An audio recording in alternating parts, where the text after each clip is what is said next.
Bye.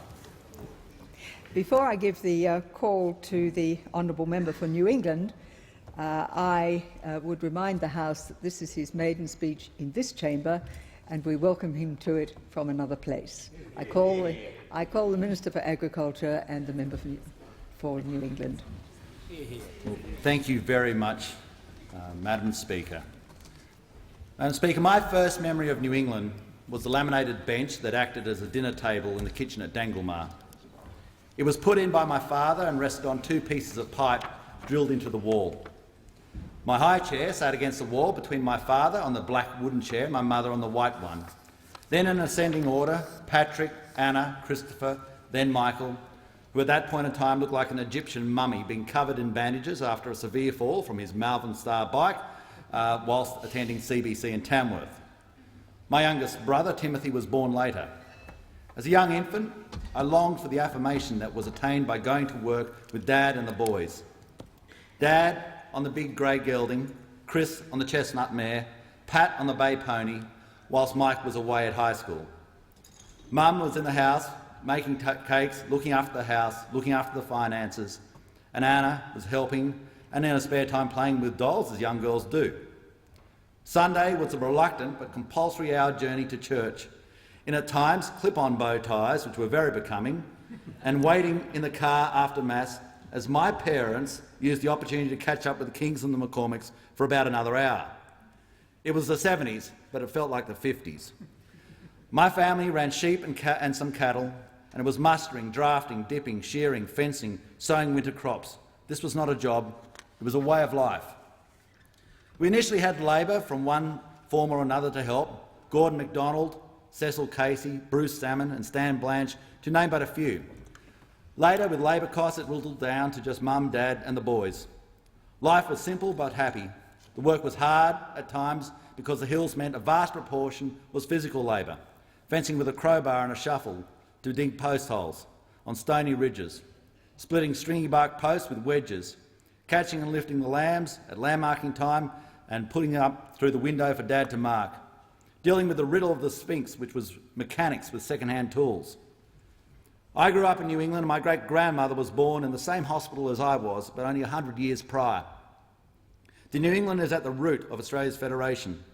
The state seat that included Tenterfield was held by Sir Henry Parkes and played a vital part in the unification of our continent under one single flag. If you want to understand politics, then Tenterfield is the place to go. It was the home of New South Wales' first Premier, Stuart Donaldson, as well as the third Premier of Queensland, Robert Mackenzie. It was also the home of J.F. Thomas, who defended Breaker Morant, resolving from that point forward that no Australian soldier would be tried by a British military court. There is a strong nexus between New South Wales and Queensland in New England, and I'm proud to carry that forward. Dr Earl Page and John Hines started the New South Wales Country Party in New England in 1918. A party that is still proudly bringing the views of the country to the decision-makers' table and representing them in politics. The story of politics should have a chapter on New England, having produced the likes of David Drummond, who served in the New South Wales Parliament for a period of time before being elected to the Country Party to be the member for New England from 1949 to 1963. He was instrumental in the foundation of the University of New England, the first regional university of Australia, and bringing tertiary education to people in regional areas as a form of advancement. Add to him Ian Sinclair, former Speaker of this House, Madam Speaker, who served New England and the nation in a 35-year career that saw him lead the party. He renamed the National Party from 1984 to 1987 and retired from politics in 1998. Then Stuart Sinclair, who I believe may be here today, who delivered the Black Mountain upgrade of the New England Highway. And of course, the member for New England that I follow, Tony Windsor, who, no matter what else you might say about his choices in supporting a minority government, showed great determination in delivering for his electorate. On these people I intend to build and not to detract. I intend to add to what they've delivered to the electorate and not to deride what they have done.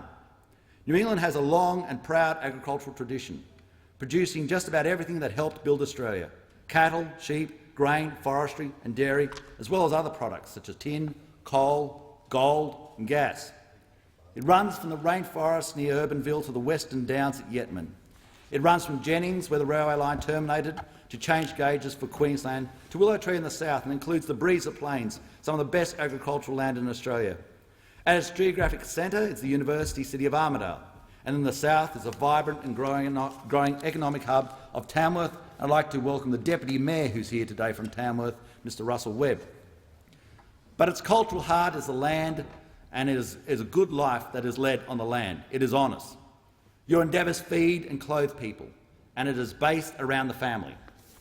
Growing up in the soil gives a strong attachment to the country and is integral to what the nation is.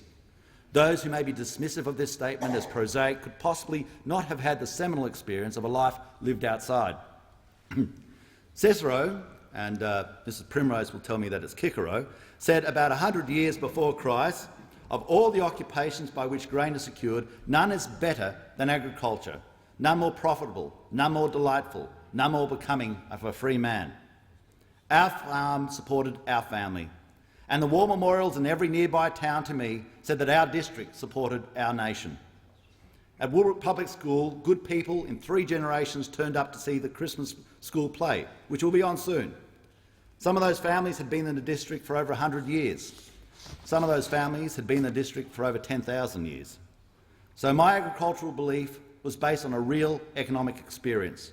My social belief, like most individuals' social belief, was immensely affected by that same life experience. It was premised on the notion that people who worked hard and lived decent lives, producing a good that had real worth, should be fairly paid and fairly dealt with. A nation that does not defend these people has lost its more noble instincts. In China this week, the ruling Communist Party announced a greater property rights for farmers. So this belief is ubiquitous and current. The farming community has always had to live with the belief that we make sacrifices because things will get better. But the better never seems to happen. And now our debt between government and private sectors is massive. Many major businesses in mining and agriculture are now foreign-owned and gone. The family farm of the 1970s is generally unviable, and the deft hand of external conscience has crystallised so that farm management practices have to conform to a view whose religion is a quasi-alternate environmentalism, of forms, of paperwork, of trees having attained an anthropomorphic character. We have evolved to the ridiculous extent where animal rights are interchangeable with human rights. My initial introduction to the agricultural portfolio, handed over by the previous Labor government, replicated the industry. It has been usurped to a point where in many instances is a mere ambassador for agriculture. Water and vegetation are with state and federal environment departments. Sale of many agricultural products and land is with Trade and Treasury. Even determination of the use of agricultural products is held by independent authorities within the agricultural portfolio with no say of the minister. I commend the Prime Minister for his decision to put forward a white paper to investigate the ways our nation can better deliver an agricultural outcome. If we are solely reliant on mines, we will live in a boom-bust cycle. If our future is only in services, then we must contend with lower wages, one click away on the internet, as anything that can be done on a computer can be done somewhere else by someone else at a cheaper rate. We need a strong, vibrant agricultural sector for the future of this nation. The preparation for politics was at that same laminated bench in the kitchen and then extended on a more formal setting to Sunday lunch at the dining room table. Everything that was happening to us in our lives seemed to have a connection to politics. If the wolves were on strike and couldn't move the wool, that was a form of politics. If the road hadn't been graded, that was politics. If a chemical to treat fly strike in sheep was taken from the market, that was politics. If you were shut out of a market overseas, that too was politics. If interest rates went through the roof, that was economic policy linked to politics. If your vegetation rights had been taken from you, that was politics. If you had also taken from you the hydrocarbonous minerals that were assigned initially to the title and they had been transferred to the state, that was politics.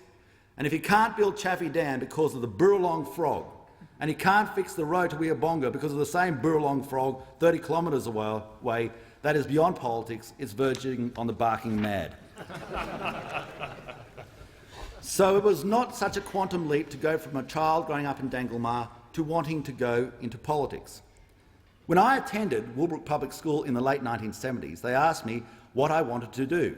And a fellow student, Nita Scott, who approached me at Wagga Airport the other day, stated that I said I wouldn't mind being Prime Minister. For this, I ask some latitude for naivety. For what a 10-year-old was actually suggesting was a resolve to be part of a solution, not merely the venter of problems. But by year 12, when asked the same question for the yearbook, what did I want to do with my life, I had tempered my ambitions and reported that I wanted to be a grazier and politician. The clarity to these views was attended to when, Odysseus-like, I took part in a journey that took me and my family away from my home and now, 20 years later, has taken us back again. This journey brought into focus the dry arts of commerce as I trained as an accountant, ultimately owning and running my own accountancy practice. As part of this process, for 5 years, I worked in the banking sector with the Queensland Industry Development Corporation. I worked with colleagues such as Fergus Bell and Brett Prosser at a grassroots level, as the organisation moved towards a merger to become known as Suncorp Metway. Concerns that were initially drilled into me by my family about debt were emphasised in the assessment of people's capacity to repay debt on their credit paper. Overall debt is very easy to get, extremely hard to pay back. As an accountant, starting with Phil Mortley, who I think is in the audience here today, I saw this from both sides in both assisting a client and assessing a client. I am deeply concerned to see the financial predicament that this nation has been left in because of where we are and the trajectory of where we are off to. And this trajectory could be anticipated, and I stated this anticipation back in 2009. To be a strong nation, we must be financially in control. To be a moral nation, it requires selflessness in what we do now, otherwise the circumstances we will leave for our children will be vastly diminished to that which was handed to us. We must develop our capacity to get more, which is of worth, to a venue that is willing to pay for it on terms and conditions that are to our greatest advantage, and has us as a nation negotiating that advantage from a position of strength. We must get a better return to the farm gate, and fighting to keep families on the land must be the core of agricultural policy. We must acknowledge the lessons that history repeats itself, and the human condition that underpins these motivations is consistent. No one will tend the field of our future in the way the persons who will reap from it will. No other nation will look after us. In fact, they will play to our weaknesses.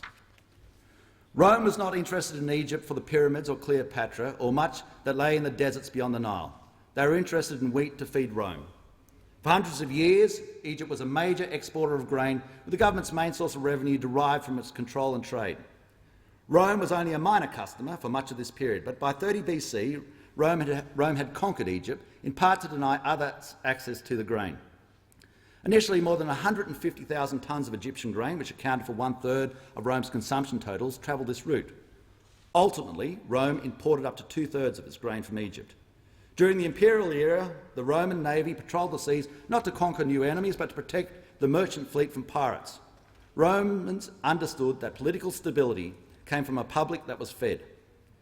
And on a future stage, the British borrowed from this lesson, and China is living it in a vastly more sanitised and politically correct form today. The basic rule remains the same: look after your own. My family history is a case in point.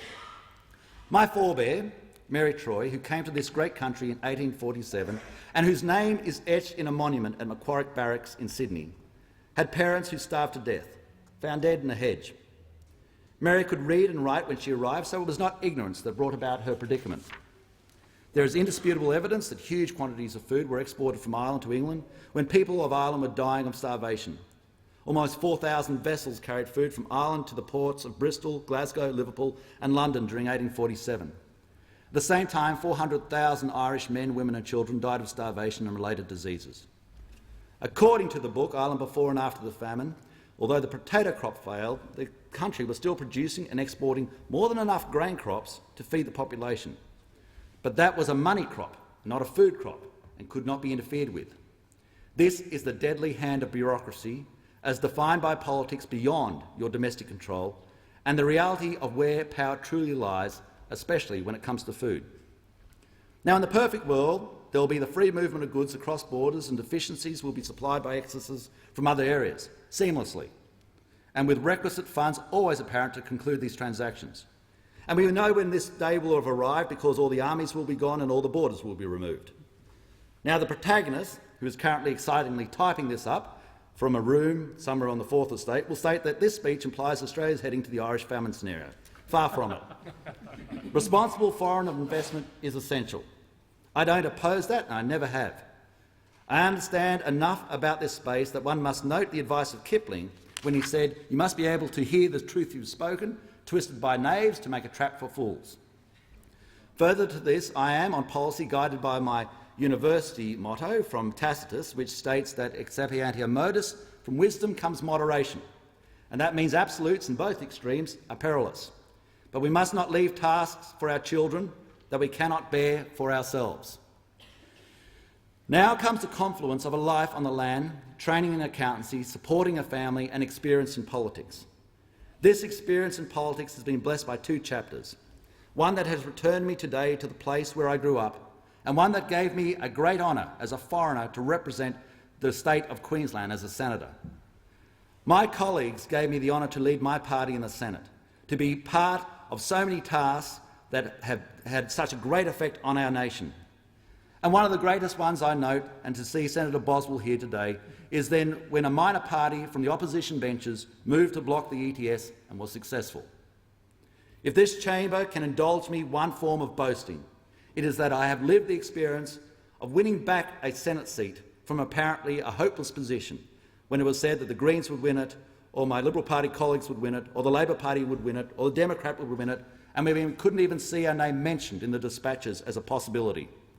Later, I won a lower house seat that was held with a massive margin.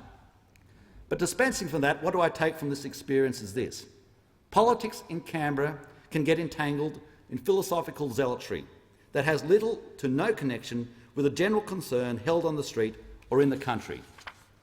There is a craving that politicians understand the public's concern about their lives rather than re-announce the politician's conceits about the politician's view. And this building, evolved from the agricultural setting it was built in, has little connection to the struggles of small business and does not assist this process. And it's great also to see Frank Zumbo here today, who has guided me so well in so many issues in regards to small business.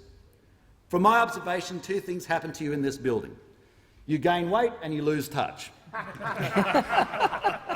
The passion of the issues from the laminated kitchen bench from where you started become a memory and then an excuse. You get embroiled in the machismo of the debate in the chamber, which may collect the interests of your peers but not the respect of the public. It becomes a perverse form of mud wrestling in a suit. Holding steadfastly to beliefs in the chamber which from a distance seem completely to lack logic and up closer bring no greater clarity as to where our nation's best interest lies, at the same time breeds contempt at the pub on a Friday night or on the street corner. The National Party may collect sneering derision and muffled insults, but is a vital component of the broader ventilation for those in the community who feel intimidated by the lack of breadth in the political machine. Politics has a highly centralised nature and impedes the capacity to move much beyond a single view and at most two. And many Australians feel that the core concerns they hold are used only as a mechanism to insult them.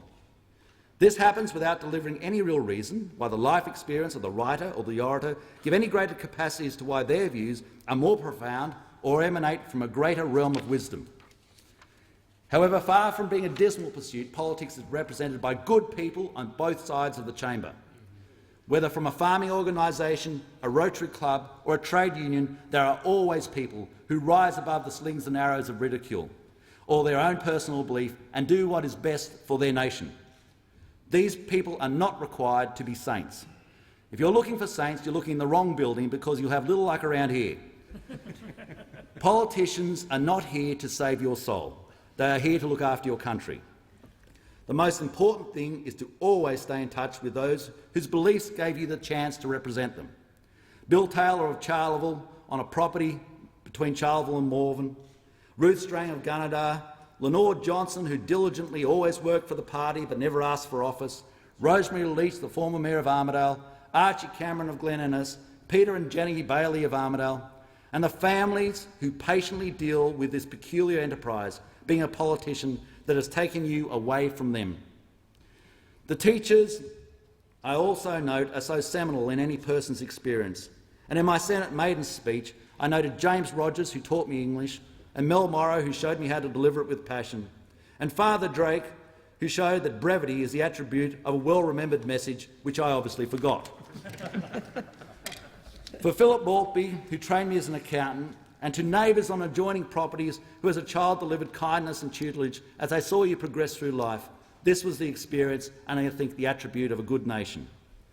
I loved my time in the Senate, and I am truly humbled by being given this opportunity by my colleagues and my nation for further opportunities. I, with David Feeney and Matt Thistlethwaite, are political hermaphrodites, and we truly do know which chamber is best. And I close with this. That's how I opened in my maiden speech in the Senate. I thank my parents who brought me into this world, my wife Natalie and children Bridget, Julia, Caroline and Adette, who support me through this world, and my God who oversees all and hopefully I will meet in the next. I commend the speech to the House. Yeah.